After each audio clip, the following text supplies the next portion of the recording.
At least 46 Cameroonians were rescued from QNET's camp in Mowe, Ogun State of Nigeria. CAF levies heavy fines on Senegal and Morocco over AFCON 2025 final incidents. These were the headlines for today's newscast. Now the news in detail.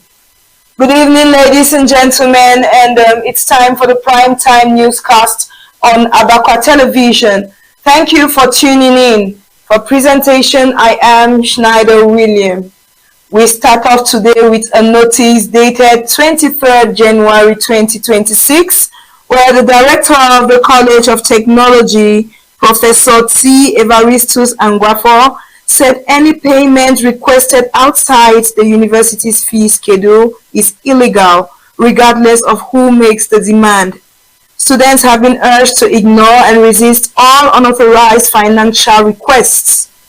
The warning comes days after reports of a message circulating in departmental WhatsApp groups allegedly requesting 20,000 francs per student for defense-related expenses, a move that could have affected about 300 students.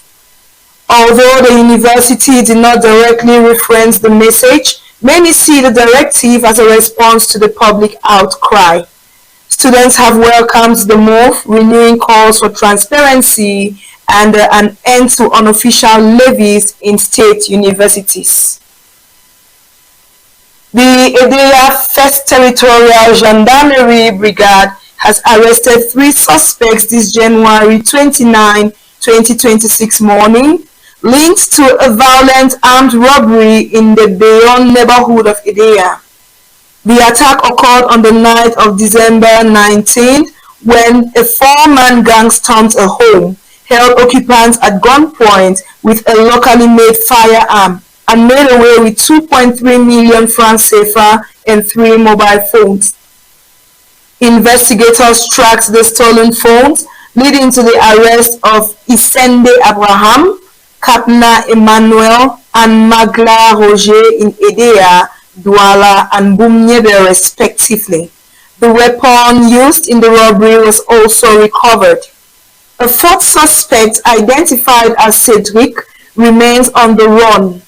The arrested suspects are in custody and will be presented before the state prosecutor as authorities reaffirm their commitment to security in the Senegal Maritime Division.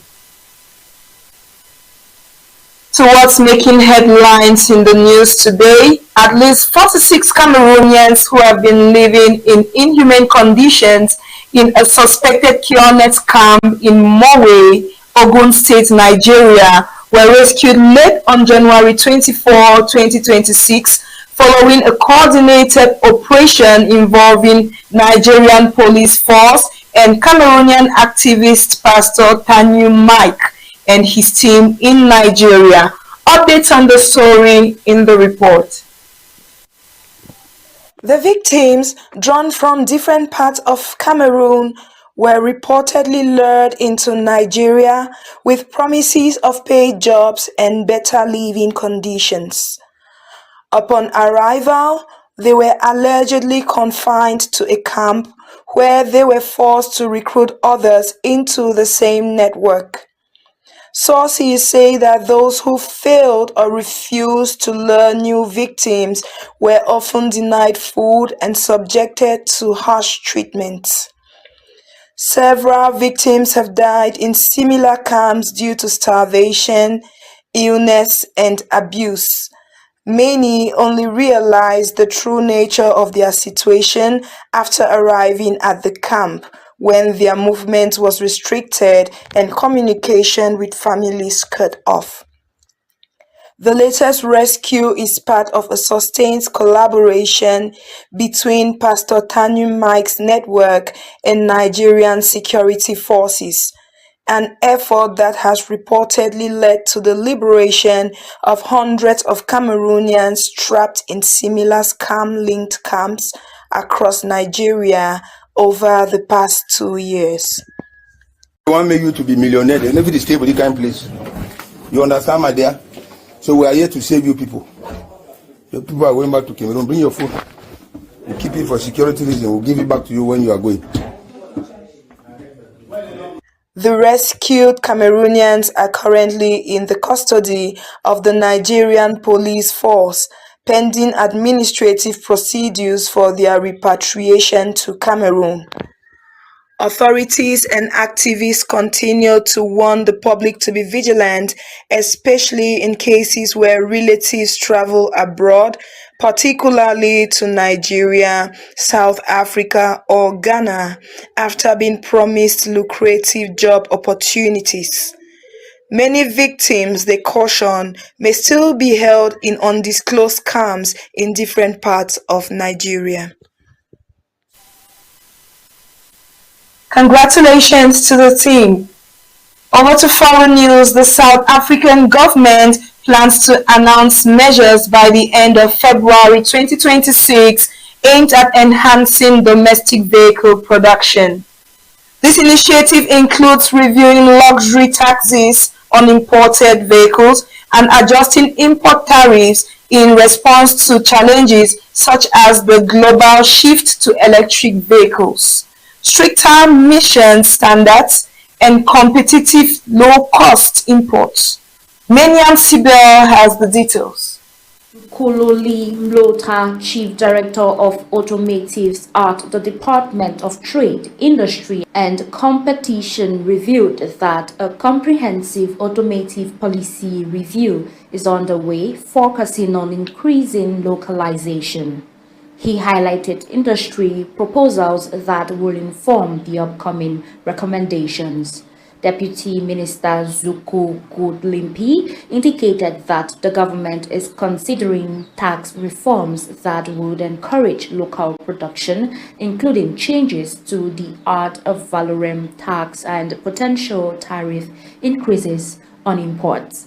Discussions with the National Treasury are expected to begin soon. South Africa's automotive master plan aims to raise local production to 1% of global output, about 1.4 million units, and increase local content in assembled vehicles from below 40% to 60%. Despite these goals, imported vehicles represented 69.3% of national sales in 2025, primarily due to affordable imports from India and China. The government is also engaging with Chinese manufacturers to explore increased local manufacturing. Senegal-born Italy-raised TikTok king Kaby Lame, now the planet's most followed creator, has linked one of the biggest deals ever seen in digital influence. After losing his factory in 2020, his silent comedy skit exploded worldwide, amassing hundreds of millions of fans. Details with Anne Joyce.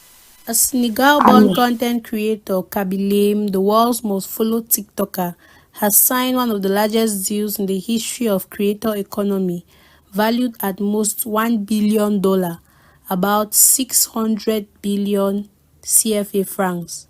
Lame rose to global fame during the COVID-19 pandemic. After losing his job at a factory in 2020, he commands hundreds of millions of followers worldwide, driven by his signature wordless comedy kits and parody over complicated life hack videos. The new agreement, with Rich Sparkle Holdings, the Italian-based influencer, will retain 49% ownership of his company as well as long-term creative control. However, the firm has been granted exclusive commercial rights to Lame's brand, including the development of an AI-powered digital twin. According to the company, the digital replica will host virtual live streams, produce multilingual content, and remain active 24 hours a day with global fan engagement, using Lame's voice, likeness, and mannerism. Sparkle Holdings says the model represents a major shift in the creator-led e-commerce and could generate more than $4 billion a year, which is over 2.4 trillion CFA francs. Born in Senegal, Kaby Lame was raised in Italy, where he became a citizen in 2022. Rise from unemployment to global digital stardom has made him one of the most influential figures in online culture. A passenger aircraft owned by Colombia state-run airline Satena has crashed in the country's northern region, killing all 15 people on board. Authorities say the cause of the crash is not yet known and an investigation has been launched, as Gashi Sharon tells us more in the report. The airline said its Beechcraft 1900 aircraft suffered a fatal accident without providing further details. Authorities have since located the wreckage in a mountainous area of the region. The official passenger manifest includes lawmaker Diogenes Quintero and Carlos Salcedo, a candidate of the upcoming congregational elections. Satena earlier reported that contact with the plane was lost 11 minutes before its scheduled landing in the city of Ocaña near the Venezuela border at 12:05 local time on Wednesday. Flight NSE 8849 had departed from Cucuta, approximately 100 kilometers northeast of Ocana, carrying 13 passengers and 2 crew members. A search and rescue operations was immediately launched in the mountainous zone and a hotline was opened for relatives of those on board. Colombia's armed forces have been supporting the search efforts in the area, which includes territories known to be under the influence of the ELN guerrilla group. Now in sports, former FIFA president Sepp Blatter has reignited controversy around the 2026 World Cup by publicly supporting calls for a fan boycott of matches held in the United States. Blatter echoed remarks from Swiss anti-corruption lawyer Mark Pitt, who told supporters to avoid the United States for the tournament, citing concerns about security, strict immigration policies, and treatment of protesters under the U.S. administration. Blatter's comments, which he shared on social media, have amplified an ongoing debate about whether fans should travel to the USA for the tournament, which is jointly hosted with Canada and Mexico from June 11 to July 19, 2026. However, there is no indication that any national team has officially withdrawn or will pull out of the tournament at this stage. FIFA leadership, including current President Gianni Infantino, have not endorsed a boycott and continue to defend the US as a World Cup host. Ticket sales and preparations are proceeding despite the debate.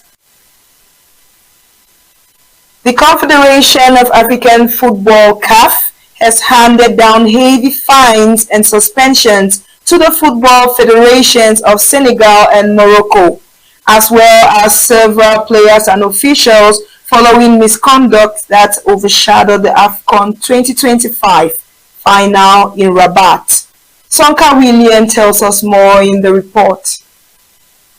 In a decision published on Wednesday, January 28, the CAF Disciplinary Board found both teams guilty of breaching provisions of the CAF Disciplinary Code during the highly charged final, which Senegal won 1-0 against host nation Morocco. Senegal's head coach Mbappé Buana received the highest individual sanction with a 5-match suspension from CAF competitions and a fine of $100,000. Players Ilman Drahi and Ismaila Sarr were each suspended for 2 matches. In addition, the Senegalese Football Federation was fined a total of $615,000 for supporters' misconduct, unsporting behavior by players and officials, and accumulation of multiple yellow cards. Morocco was also hit with significant penalties. Star defender Arif Hakimi was suspended for 2 matches, with 1 match suspended for a probationary period of 1 year. Midfielder Ismaila Sabari receives a 3-match suspension and a $100,000 fine. The Moroccan Football Federation was fined $315,000 for incidents involving ball boys, the invasion of the VAR area by players, and the use of laser pointers by supporters.